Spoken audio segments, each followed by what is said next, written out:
அஸ்ஸலாமு அலைக்கும். இது வந்து அரபிக் கப்ஸா இது. இந்த சவுதிலலாம் வந்து கப்ஸா ரொம்ப ஃபேமஸ் இது.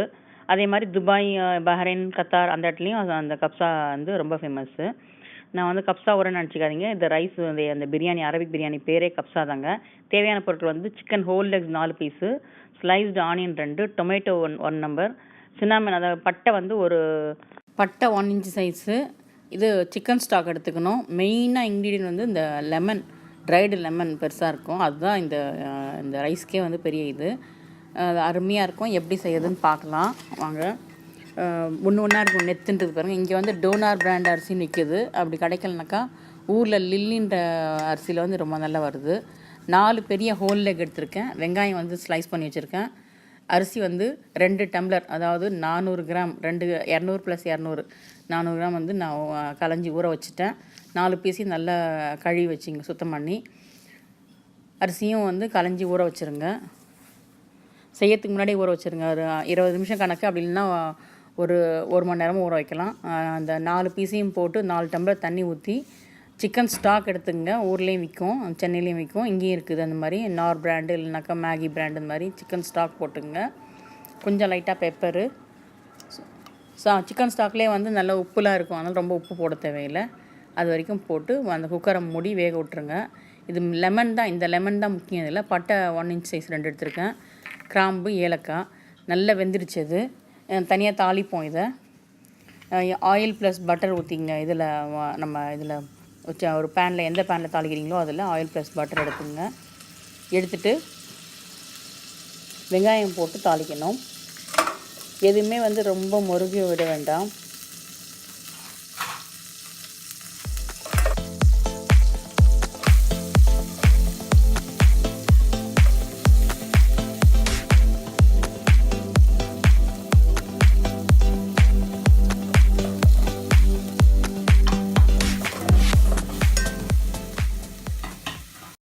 நம்ம ஆயில் ப்ளஸ் பட்டர் ஊற்றணும் இல்லையா, அதுக்கப்புறம் வெங்காயம், இஞ்சி பூண்டு, அந்த பெரிய லெமனு, தக்காளி எல்லாம் போட்டு தாளிங்க. இதுக்கு வந்து நம்ம கொத்தமல்லி புதினாலாம் தேவையில்லை. அதுக்குள்ளே குக்கரில் வெந்துட்டுருக்குது. நல்லா வதக்கிக்குங்க. ரொம்ப அப்படியே கூட்டு மாதிரிலாம் வதக்க தேவையில்லை. ஓரளவுக்கு ஒரு 3/4 பதம் வெந்தால் போதும், வதக்கினா போதும். அந்த சிக்கன் பார்த்திங்களா வெந்துடுச்சு. இப்போ அந்த சிக்கன் எல்லாத்தையும் நம்ம வந்து வெளியே எடுத்துடணும். இப்போது 4 பீஸ் பெரிய துண்டு இருந்துச்சுல்ல, அவ்வளோத்தையும் வெளியே எடுத்துடணும். அந்த தண்ணி இருக்குதுங்களா, அந்த சிக்கன் வெந்த தண்ணி, அதில் தான் நம்ம வந்து ரைஸ் ஆக போகிறோம். இதுதான் மந்தியுடைய இந்த மந்தி கப்ஸாவுடைய ஸ்பெஷாலிட்டியை வந்து அந்த தண்ணியில், வெந்த தண்ணியில் வந்து ஆக்கணும். அதுதான் அப்போ ரொம்ப டேஸ்ட் ரொம்ப அருமையாக இருக்கும். இங்கே உள்ள அரபிங்களாம் வந்து காரம்லாம் அவ்வளோ சாப்பிட மாட்டாங்க. அதனால் வந்து எந்த பச்சை மிளகாவோ ரொம்ப அதுக்காக மிளகு தான் நிறைய இருக்கும். பச்சை மிளகாலாம் அவ்வளோ அந்த அளவுக்கு இருக்காது. காரம், அந்த சில்லி பொடி நிறைய இருக்காது. பப்பரிக்கா இருக்கும், பப்பரிக்கா பொடி கொஞ்சம் போடுவாங்க. அது இதில் வந்து எந்த மசாலாவும் கிடையாது. இது இவ்வளோதான், இது வரைக்கும் தான். நம்ம ஊர் கீ ரைஸ் மாதிரி தான், ஆனால் கொஞ்சம் டிஃப்ரெண்ட்டாக இருக்கும். எல்லாம் போட்டு தாளிச்சிட்டு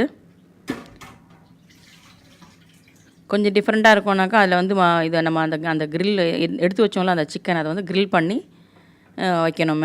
மேலே வச்சு பரிமாறணும். அதுக்கு வந்து தொட்டுக்கிறதுக்கு தான் அந்த தக்காளியில் வந்து கொஞ்சம் பச்சை மிளகாய் போட்டு அடிச்சுப்பாங்க, ஊற்றி திங்கிறதுக்கு தான். நம்ம நல்லா இது பண்ணிட்டோம். தண்ணி வந்து 1க்கு 1.5 ஊற்றினா சரியாக இருக்கும். 1க்கு 1.5 ஊற்றுங்க. ஊற்றிட்டு அரிசி நம்ம ஊற வச்சோம் இல்லையா, அதை களைஞ்சி தட்டிட வேண்டியது. போட்டு மூடி கொஞ்சம் நல்லா ஒரு 2-3 கொதிக்க வச்சுட்டு, நல்லா தீ வந்து நல்லா அந்த அடுப்போட தணல் வந்து கீழே தம் போடுற கறி ஒன்று வச்சுங்க. நல்லா கம்மியாக வச்சுருங்க. அதுக்கடையில் வந்து நம்ம வந்து இந்த சிக்கன் வச்சுருந்தோம் இல்லையா, அதை வந்து மசாலா போட்டுக்கலாம். உங்கள்கிட்ட என்ன மசாலாக்கோ பாருங்கள். வெறும் pepper, salt, olive oil, lemon போட்டால் கூட போதும். இங்கே அந்த அளவுக்கு ஒன்றும் எந்த மசாலாவும் சேர்க்க மாட்டாங்க. அரபிக் மசாலான்ட்டு இருக்கும், அது மட்டும் தான். நான் இங்கே கேரிஃபோரில் வாங்கின பார்பிக்யூ மசாலான்ட்டு, அரபிக் பார்பிக்யூ மசாலா, அதை தான் நான் போட்டு மிக்ஸ் பண்ணிக்கிட்டேன். அதில் நல்லா மிக்ஸ் பண்ணி கொஞ்சம் ஆலிவ் ஆயிலும் நல்லா தெளிச்சிக்கிட்டேன்.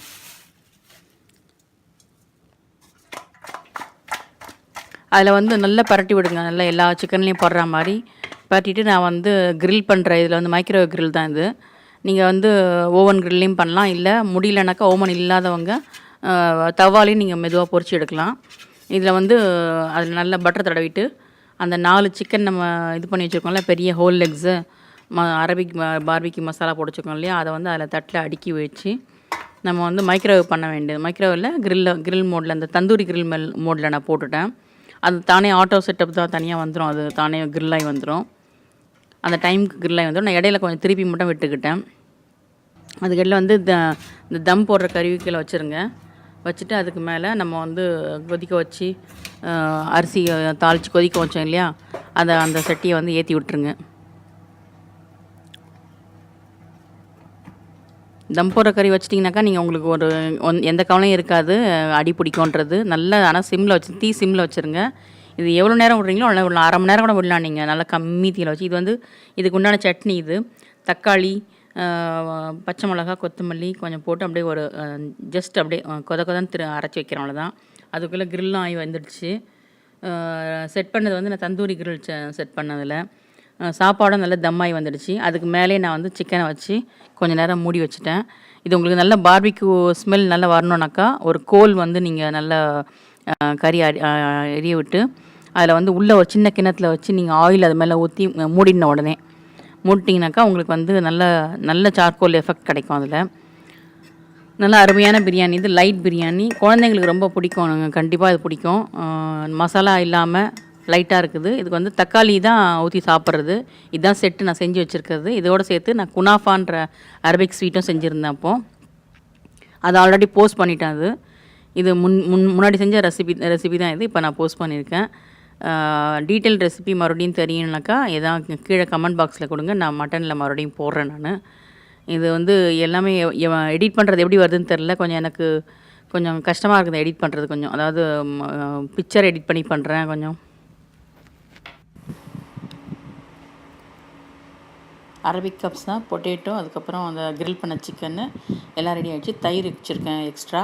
அதுக்கப்புறம் தக்காளி சட்னி சொன்னோம்ல, அந்த அரபிக் தக்காளி சட்னி அதுவும் வச்சுருக்கேன். இது வந்து நீங்கள் தான் கமெண்ட் பண்ணணும் எப்படி இருக்குது என்னன்ட்டு. கொஞ்சம் அசைஞ்சு வந்த மாதிரி இருந்துச்சு இந்த பிக்சர் எப்படியோ. இதுதான் அரபிக் தாலி சாப்பாடு ஃபுல்லாக. இது ஃபுல் செட்டு. இது கிரில் சிக்கன் வித் அந்த அரபிக் பிரியாணி, அந்த தக்காளி சட்னி, தயிர் கொஞ்சம் வச்சுப்போம், சாலடு.